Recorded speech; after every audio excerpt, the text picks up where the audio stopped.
এই সেক্টরদের কালো হাত আমাদেরকে ভেঙে দিতে হবে। রাজপথে নেমে আসবো, তখন আর কোনো ইন্টারিম আমরা মানব না। নেভি তখন তাদের উপর হামলা করেছে এবং তাদেরকে রক্তাক্ত করেছে। কারণ 2000 শহীদদের রক্তের দাগ এখনো শুকায় যায়নি। 30,000-এরও বেশি আমাদের পঙ্গুত্ব বরণ হয়েছে ভাইরা। কর্মসূচি আজকে ছিল হচ্ছে আমরা স্বরাষ্ট্র মন্ত্রণালয় ঘেরাও করব, সেই কর্মসূচি ছিল এবং আমরা সেই লক্ষ্যেই এখানে এসেছি।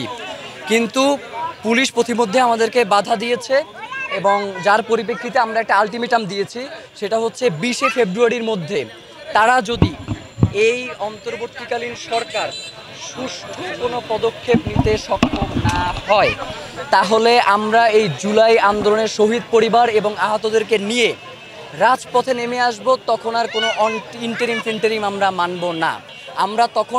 আমরা প্রত্যেক দিন মানুষের কাছে শত্রু হব না, কখনো সেনাবাহিনী, কখনো নৌবাহিনী, কখনো বিনা বাহিনী। আমরা একটা কমন শত্রু নির্ধারণ করব এবং সেটা হচ্ছে আমাদের এই সুশীল ইন্টারিম গভর্নমেন্ট, যার বিরুদ্ধে আমরা সর্বাত্মক প্রতিরোধ গড়ে তুলব 21শে ফেব্রুয়ারি থেকে। যার পরিপ্রেক্ষিতে আজকে আমরা পুলিশদের কাছে তাদের যেই পাওনা অর্ধেক চুরি সেটা পৌঁছে দিয়েছি এবং বাকি অর্ধেক চুরি আমরা সচিবালয়ে পৌঁছানোর ব্যবস্থা করছি, যাতে স্বরাষ্ট্রমন্ত্রী অ্যাটলিস্ট সচিবালয়ে এই চুরি 2 হাতে পড়ে বসে বসে এমন নাড়াচাড়া করে টুংটাং শব্দ শুনতে পায়। আমাদের কর্মসূচি হচ্ছে আজকে, গতকালকে আপনারা দেখেছেন যে চট্টগ্রামে নেভি ছাত্র জনতার সাথে যে আচরণটা করেছে, সেখানে পলাতক খুনির দোসররা ছিল। তাদেরকে গ্রেফতার করার বদলে নেভি ছাত্র জনতা যখন তাদেরকে গ্রেফতার করার জন্য বলেছে, নেভি তখন তাদের উপর হামলা করেছে এবং তাদেরকে রক্তাক্ত করেছে। এবং বিগত সময় আমরা দেখেছি এটাও যে সেনাবাহিনী তাদের ক্যান্টনমেন্টে 626 জন খুনিকে আশ্রয় দিয়েছিল এবং পরবর্তী তাদেরকে পালাতে সহায়তা করেছে। আমাদের সাথে বিগত পুলিশ, সেনাবাহিনী এবং নৌবাহিনী, বিমান বাহিনী, তারা এই আচরণটাই করেছে। তারা সবসময় খুনিদেরকে পালাতে সহায়তা করে। আমরা এখানে স্বরাষ্ট্র উপদেষ্টার কাছে তাদেরকে বলেছি যে যদি আপনারা আপনাদের মন্ত্রণালয় চালাতে ব্যর্থ হন, তাহলে আপনারা চুরি পরে বাসায় বসে থাকেন, আপনারা পদত্যাগ করেন, এমন কাউকে বসান যে এটা সামলাতে পারবে এবং খুনিদেরকে গ্রেফতার করতে পারবে।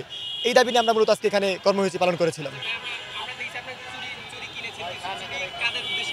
চুরি নিয়েছিলাম স্বরাষ্ট্র উপদেষ্টার জন্য এবং পুলিশদের জন্য। পুলিশ যেহেতু গণহত্যায় জড়িত ছিল, তো পুলিশদেরকে আমরা দিয়েছি এবং স্বরাষ্ট্র উপদেষ্টার পক্ষ থেকে এবং পুলিশ আমাদেরকে বলেছে যে রাস্তায় যে যান চলাচলের সমস্যা হচ্ছে, তারা আমাদের থেকে চুরি গ্রহণ করবেন। এই জন্য আজকে আমরা আমাদের কর্মসূচি এখানে স্থগিত করেছি। গুলি করছে, তো তারা আমাদের আমজনতার টাকার মাধ্যমেই তো তারা তাদের বেতন ভাতা এগুলো বিভিন্ন প্রসেসের মাধ্যমেই হয়। তো আমাদের উপরে যারা নির্ভরশীল, আমাদের নিরাপত্তা দেওয়ার জন্য যাদেরকে হচ্ছে তৈরি করা হয়েছে, তো সেই মানুষগুলো যদি আমাদের বুকে গুলি চালায়, তাহলে তারা তো কখনোই নির্দোষ না। আমলারা গুলি হুকুম করছে, পুলিশরা গুলি করছে, উভয়ই দোষী। তো সেই দৃষ্টিকোণ থেকে তো আমরা বলবো উভয়ই চুরি পাওয়ার যোগ্য। এবং এখন এই বিচার, জুলাই গণহত্যার বিচার তো তারা এখনও সুষ্ঠুভাবে করতে পারেনি, ন্যূনতম পদক্ষেপও নিতে পারেনি। তো এই দৃষ্টিকোণ থেকে যদি বলি, তাহলে তো অবশ্যই তাদের চুরি পরেই ঘরে বসে থাকা উচিত। বিচার না হলে আমরা 21 তারিখ পর্যন্ত আলটিমেটাম দিয়েছি। আমরা 20 তারিখ পর্যন্ত, যদি না হয় তাহলে আমরা 21 তারিখ থেকে কঠোর পদক্ষেপে যাব।